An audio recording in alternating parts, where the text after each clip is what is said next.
სახელითა მამისათა და ძისათა და წმინდისა სულისათა. ჩვენთან არს ღმერთი. არც საერთოდ.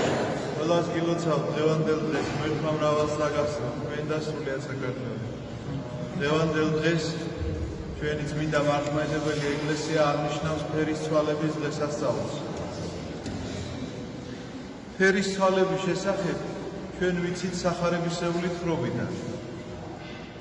რაც დღეს დიაკონმა წაიკითხა და მე დიდი იმედი მაქვს რომ თქვენ ყურადღებით ისმენთ ამას, ეს გახლავთ ასეთი მოვლენა, რომ მაცხოვარმა სამი თავისი რჩეული მოციქული რჩეულებაში არ გულისხმობ იმას, რომ ესენი მეტად უყვარდა და ვიღაცა ნაკლებად, არამედ ხადაგების დროს თქვენ დაინახავთ რაში არის მათი რჩეულობა. მე შევეცდები განგიმართოთ ეს სამი რჩეული მოციქული წაიყვანა მთაზე ღამით სალოცავად, რაც მათ ტრადიციაში იყო ხოლმე, ისინი ხშირად ღამით ესე განმარტოვდებოდნენ და ლოცულობდნენ მაცხოვარი თავის მოციქულებთან ერთად.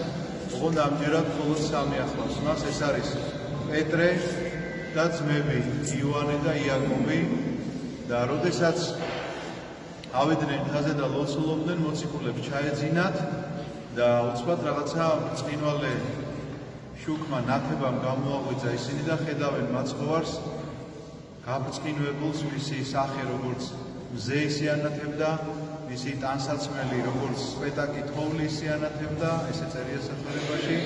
მის გვერდით იდგა ერთ მხარეს წინასწარმეტყველი მოსე და მეორე მხარეს წინასწარმეტყველი ილია და ისინი ესაუბრებოდნენ მას მომავალი მსჯავრის, ანუ იერუსალიმში რაც უნდა აღსრულებულიყო მისი შეპყრობის და ჯვარცმის შესახებ. აი ეს ნათელი, როდესაც იხილეს მოციქულების შეშინებულების, სხვათა შორის ხატზეც არის ხოლმე, რომ ისე შეშინებულები არიან, რომ იქეთ-აქეთ მიმოფანტულები, ძირს დაცვენილები არიან, პირდაპირ ვიღაცის ფეხსაცმელი სადღაცას აგდიან. აი ხატწერაში პირდაპირ ისე ნატურალურადაა თითქოს გადმოცემული მათი ეს შიში. და უცებ პეტრე მოეგება თითქოს გონებას და ეუბნება, რომ რა კარგია ჩვენი აქ ყოფნა. სინამდვილეში ეს ნამდვილად არ არის გონსმოგება, პირიქით სახარებაში იქვე წერია, არ იცოდა რას ლაპარაკობდა.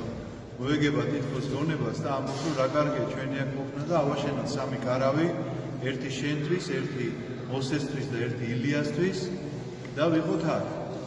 და ამ დროს კრუბლიდან კრუბელი, რომელიც ფარავდა აი ამ სინათლეს, თითქოს ემოდან ეფარებოდა, ხმა ისმის, რომ ეს არის ძე ჩემი საყვარელი, მაგისი ისმინეთ.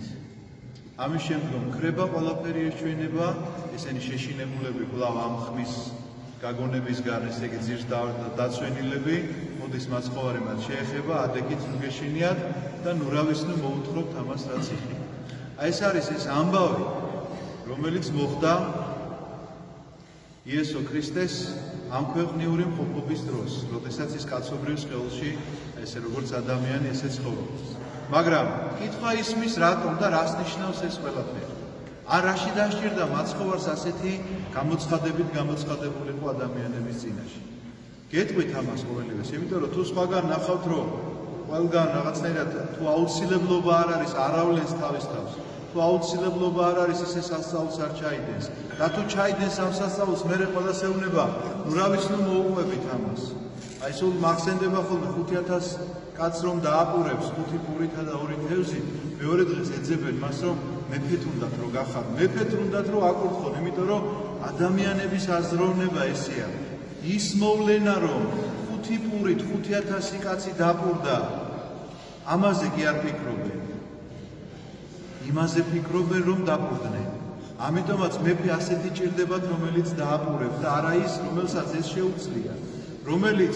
რომელიც ყოველივე ამის შემქმნელია და შემოქმედია. ამაზე ფიქრი ნაკლებად აქვს საზოგადოებას და ამაზე ნაკლებად ფიქრობენ. ამიტომაც მაცხოვარმა იცის ადამიანის ეს სისუსტე და ბუნებრივად ეუბნება მათ, ნუ ლაპარაკობთ, ნუ იტყვით, ნუ მოყვებით. დროზე ადრე ნუ დაიწყებთ ამაზე საუბარს, იმიტომ რომ ისეთი იყო დიდი რაღაცა შური და შემოტევა მის წინააღმდეგ, რომ დროზე ადრე არ უნდა აღსრულებულიყო ბუნებრივია ის, რაც აღსრულდა შემდგომში და ამის აღსრულებისთვის თვითონაც ემზადებოდა, მაგრამ იყო რაღაცა იქამდე აუცილებლად გასაკეთებელი. ამიტომაც ის, რაც მოხდა, ფერისცვალება, იესო ქრისტესი ამ შემთხვევაში ჩვენ ასე უწოდებთ, თუმცა კი პირობითია ეს და გეტყვით რატომაც. მოხდა იმიტომ, რომ მის მოციქულებს ცოდნოდათ ჯვარცმულს, როდესაც იხილავდნენ, ეჭვი არ შეპარლოდათ მის მთა-ებრიობაში.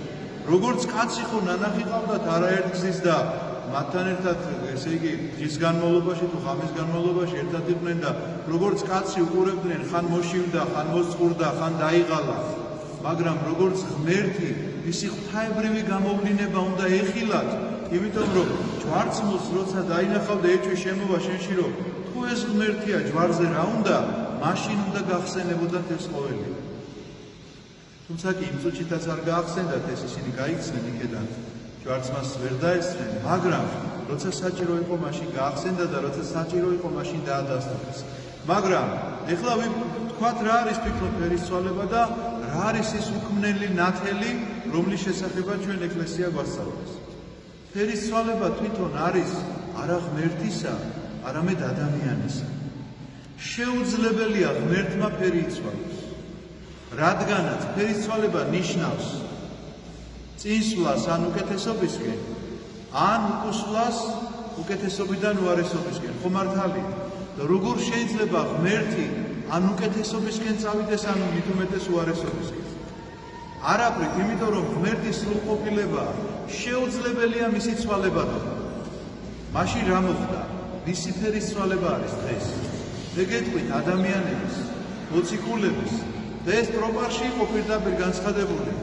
თასა ზედა ფერი იცვალე ქრისტე ღმერთო ჩვენო და რაოდენი ძალედვად მოწაფეთა შენ.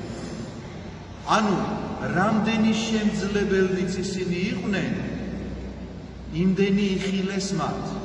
სხვა ამის შემძლებელიც არ იყო და მათი რჩეულობა, მე წელან გითხარით რაში არის მათი რჩეულობა. მათი რჩეულობა სწორედ ეს არის, რომ ამათ უფრო მეტი შეეძლოთ დაეტიათ ვიდრე სხვებს.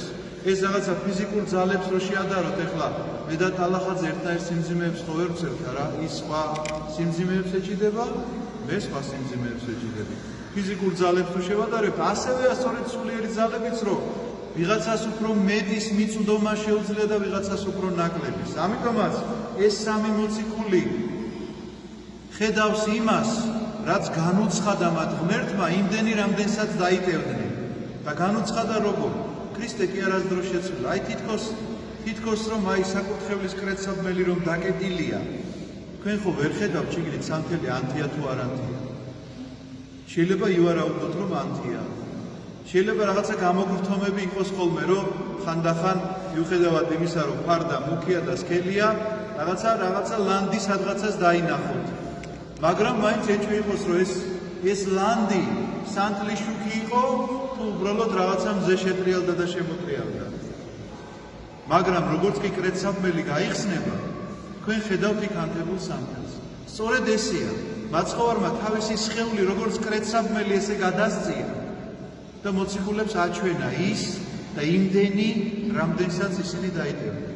ეს იყო ის უქმნელი ნათელი, რომელიც ღმერთს აქვს. ეს არ არის ქმნილი ნათელი. უქმნელ ნათელზე რო ვილაპარაკობ, ჯერ ქმნილი ნათელი უნდა ვთქვათ რა არის. ქმნილი ნათელია ყველაფერი, ასაც ჩვენ ვხედავთ. ზერო მანათებს, ნატურა, რომელიც კაცმა მოიგონა და რო აინთება ელექტროენერგიის წყალობით და ანათებს, ესეც ქმნილი ნათელია მოგეხსენება. ყველაფერი ეს ქმნილი ნათელი წარმავალია.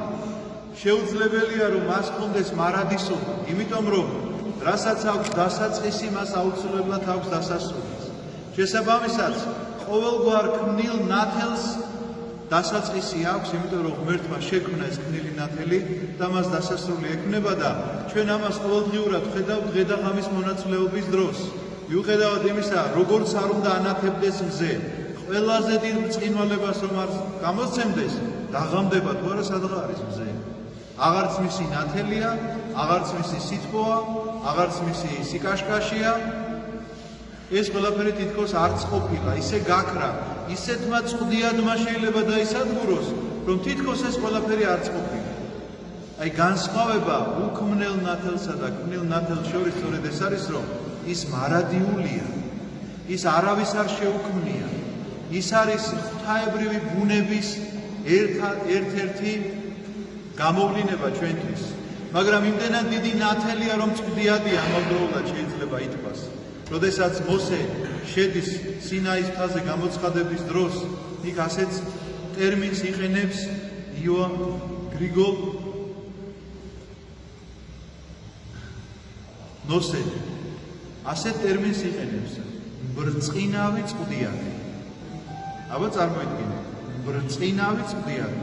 თან წვდიადი თუ არის, წვდიადი ჩვენ ასე წარმოვიდგინე, რაფერი არ ჩანს. მაგრამ თუ ბრწყინავს, როგორ შეიძლება ბრწყინავი წვდიადი არსებობდეს? აი ეს ტერმინი აღნიშნავს სწორედ იმას, რომ ღმერთ იმდენად დიდი სინათლეა, რომ ადამიანური თვალისთვის ის სიბნელეა. მაგრამ გაცხადებით შეიძლება გაგიცხადდეს იმდენი, რამდენსაც დაიწყო. სწორედ ეს გახლავთ, ჩვენ ძალიან ბევრი შეიძლება სინათლის შესახებ რაღაც ბევრი რამ ამქვეყნიური მოისმინოთ, მაგალითად ცნობილ ქართულ ფილმშიც რო არის, ხო გახსოვთ?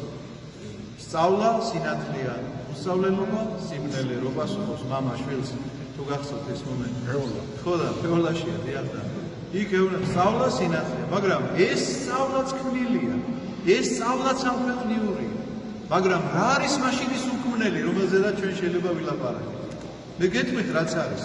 რაც თითოეული ჩვენგანისთვის ხელმისაწვდომი გახადა ქრისტე ღმერთმა. ხელმისაწვდომი იმდენად, რომ როცა მოგინდება და როცა გაგიხარდება, მაშინ შეეხება. ეს არის მისი სწავლება. ეს არის სწორედ უქმნელი ნათელი, რომელსაც ის შენ გადმოგცემს. მისი სწავლება, მისი მცნებები, მისი ქადაგება, მისი რასურს მას ადამიანისგან. აი ეს მოთხოვნა შეიძლება ცოტა სიტყვა იყოს, იმიტომ რომ მოთხოვნა ცოტა მკაცრად შეიძლება გეჩვენებოდეს. არა, შეთავაზება ადამიანისთვის, რომ მისი თავისუფალი ნება არ დაიძრგუნოს და უთხრას ადამიანს, რომ აი ეს არის კარგი, ეს არის ნამდვილი, შეუქმნელი, ის მბრწყინავი, ნამდვილი სინათლე, რომელიც შენ მარადისობას გაზიარებს, რომელიც შენ მარადისობასთან გაკავშირებს და არა ყველაფერი საპირისპირო, რომელიც შენ გონია რომ ნათელია, მაგრამ ღამდება და მზე აღარ ჩანს. განათლება, რომელიც გონია შეიძლება რომ მუდმივად გამყოფებს რაღაცა ზენიტში, მაგრამ ხვალ შენზე უფრო განათლებული აღმოჩნდება, რაღაც ახალ შენას გააკეთებენ კიდე და საერთოდ დაიკარგება შენი ეს განათლება, აქამდე თუ სწავლობდი და მეცნიერებას უჭახუნებდი და ეს ცუდი კი არ არის, მაგრამ როდესაც ეს გგონია ყველაფერი და ის უხილავი ნათლის, იმ უქმნელი ნათლის უпростоრად, არა უხილავის, არამედ უქმნელი ნათლის, რომელიც ხელით ქმნილი არ არის და ადამიანის მიერ მოგონილი არ არის, მასთან თანაზიარება ყველაზე ნაკლები გაქვს და სამაგიეროდ ყველაფერ ამასთან ყოველდღიური და ყოველწამიერი შეხება ეს არის რომ გაშორებს სწორედ შენ იმ მდგომარეობას, რომელსაც მოციქულთა მდგომარეობა ჰქონდა, მოციქულთა მდგომარეობა ქვია, როდესაც მათ იხილეს უხილავი ნათელი, როდესაც მათ იხილეს შეუქმნელი ნათელი. ამიტომაც ჩემო ძვირფასებო, მივემსგავსოთ მოციქულებს, მივემსგავსოთ მათ აი ამ მონდომებას, რომ აცხოვარი ეუბნება და წავიდეთ მთაზე. ღამით, დღისითაც კი ძალიან ძნელია მთაზე ასვლა, მაგრამ ისინი ღამით მიდიან მთაზე, გაივლიან ძალიან ძნელ გზას. მიუხედავად დაღლილობისა, ლოცულობენ მასთან. დაღლილობა მოცელა შეიძლება თითოეული მათგანი და დაეძინათ კიდეც, მაგრამ ამ დაღლილობაში, ამ დაძინებაში, აი ესეთ დამაშურალობაშია სწორედ ის გაცხადება.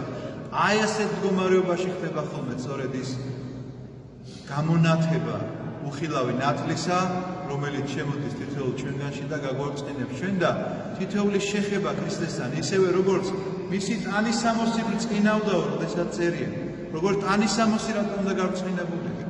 რაც შემხებლობაშია ქრისტესთან, ყველაფერი გაბრწყინდება და ყველაფერი განათდება ისე როგორც მზე. ასე რომ, აი ამ შემხებლობით უნდა შემოვიდეთ ხოლმე ტაძარში, როდესაც ლიტურგიას აღვასრულებთ, ასე უნდა ვეზიაროთ. აი ამ შემხებლობით უნდა მივემსგავსოთ ჩვენ იმ მოციქულებს და დამაშვრალნი უნდა ვიყოთ ამისთვის და ვიხწოდეთ გამუდმებით, რომ უხილავი, უქმნელი ნათლის, ხილვის ღირსი გავხადოს ღმერთმა ჩვენი თანამონაწილეობით, რომ გავყვეთ მას იმ შორეულ მთაზე, სადაც ეს ყველაფერი იხილვება.